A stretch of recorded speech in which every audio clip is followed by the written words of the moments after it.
Karbi Anglong PGR আৰু VGR ভূমি বেদখল মুক্ত কৰাৰ সন্দৰ্ভত ডিফুত সৰ্বদলীয় হাই ভোল্টেজ বৈঠক শুকুৰবাৰে অনুষ্ঠিত হাই ভোল্টেজ বৈঠকত কাৰ্বি আংলং স্বায়ত্তশাসিত পৰিষদৰ মুখ্য কাৰ্যবাহী সদস্য তুলিৰাম ৰংহাঙৰ লগতে প্ৰাক্তন সাংসদ জয়ন্ত ৰংপি নৱনিৰ্বাচিত সাংসদ অমৰ সিং কেশো প্ৰাক্তন বিধায়ক আৰু কাৰ্বি ছাত্ৰ সন্থাৰ সদস্যসকল উপস্থিত থাকে পিজিআৰ আৰু ভিজিআৰ ভূমি বেদখল মুক্ত কৰাৰ বাবে উচ্চ স্তৰীয় সমিতি গঠন কৰা হৈছে অহা 15 দিনৰ ভিতৰত এই সমিতিয়ে ভূমি দখল সম্পৰ্কীয় তথ্যপাতি লগত নথিপত্ৰ পৰীক্ষা কৰি পৰিষদক প্ৰতিবেদন দাখিল কৰিব বেদখল মুক্ত কৰা হ'ব উচ্চ স্তৰীয় সমিতিৰ প্ৰতিবেদনৰ ওপৰত ভিত্তি কৰি পুনৰ সংস্থাপন সন্দৰ্ভত আলোচনা কৰা হ'ব উল্লেখ্য যে এই বৃহৎ ভূমিভাগ বেদখল মুক্ত কৰাৰ বাবে চলিত বৰ্ষৰ 15 ফেব্ৰুৱাৰীৰ পৰা ৰাজ্যৰ পাৰ্বত্য ভূমিত তীব্ৰ প্ৰতিবাদ সাব্যস্ত হৈছিল এনে প্ৰতিবাদৰ ফলশ্ৰুতিতে 20 ফেব্ৰুৱাৰীত কাৰ্বি আংলং পৰিষদে সকলো দল সংগঠনেৰে আলোচনাত মিলিত হৈ পিজিআৰ ভিজিআৰ ভূমিত উচ্ছেদ চলোৱাৰ বাবে সিদ্ধান্ত গ্ৰহণ কৰি এই সন্দৰ্ভত এক উচ্চ স্তৰীয় সমিতি গঠন কৰিছিল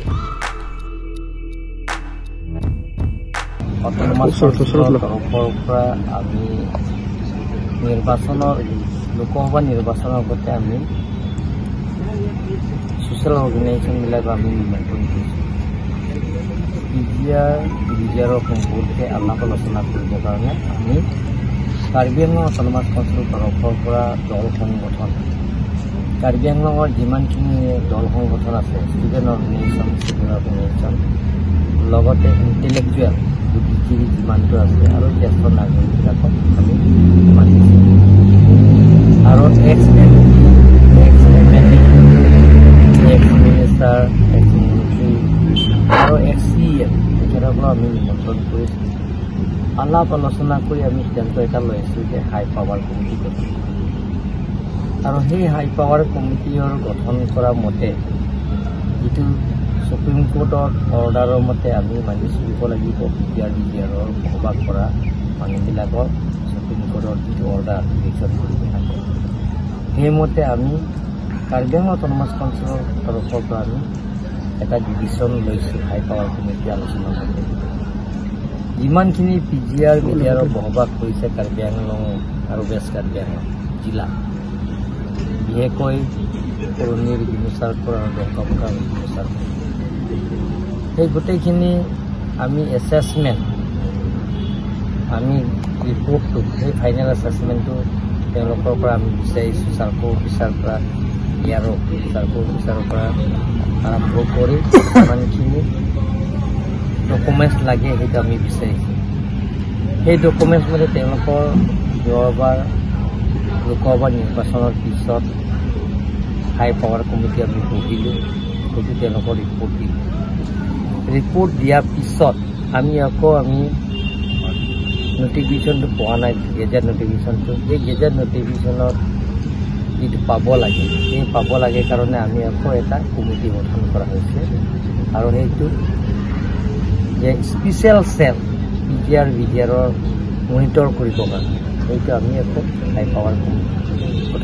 হাই পাৱাৰ কমিটি ডিভিশ্যন লৈছোঁ সেইটো স্পেচিয়েল চেলত এটা গঠন কৰা হৈছে সেইটো বাগিচা তেৰাঙত তেখেততো আমি নমিনেট লৈছোঁ তেওঁ আমি মেম্বাৰ হিচাপে ল'লোঁ লোৱাৰ পিছত আকৌ আমি সিদ্ধান্ত লৈছোঁ এমাহৰ ভিতৰত গোটেইখিনি ৰিপৰ্টটো দিব লাগে তথ্য সহকাৰে ৰিপৰ্টটো দিব লাগে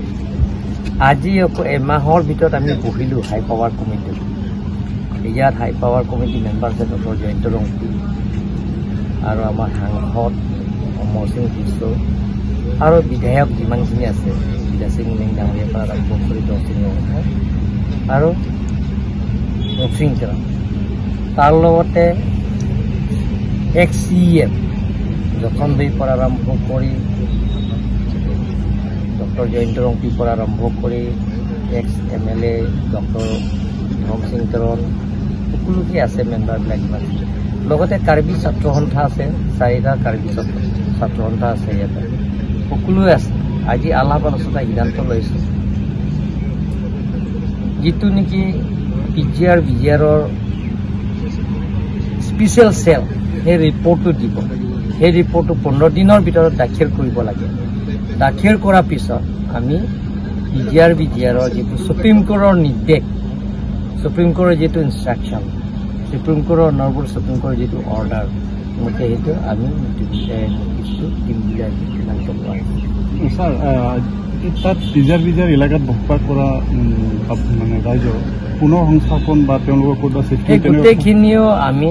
আজি আলাপ আলোচনা কৰিছোঁ যে স্পেচিয়েল কমিটি যিটো special cell Karbi Anglong autonomous কাউন্সিলৰ পৰা আমি গঠন কৰিছোঁ আৰু হাই পাৱাৰ কমিটিটো এপ্ৰুভেল দিয়া হৈছে। সেই হাই পাৱাৰ কমিটি এপ্ৰুভেল দিয়াৰ পিছত যে স্পেচিয়েল চেল যিটো কাৰ্বি আংলং অট'নমাছ কাউন্সিলৰ আণ্ডাৰত থাকিব, সেই গোটেইখিনি তেওঁলোকৰ ৰিপৰ্ট দিয়াৰ পিছত সেইটো আকৌ আমি সেইটো চিন্তা চৰ্চা কৰিম।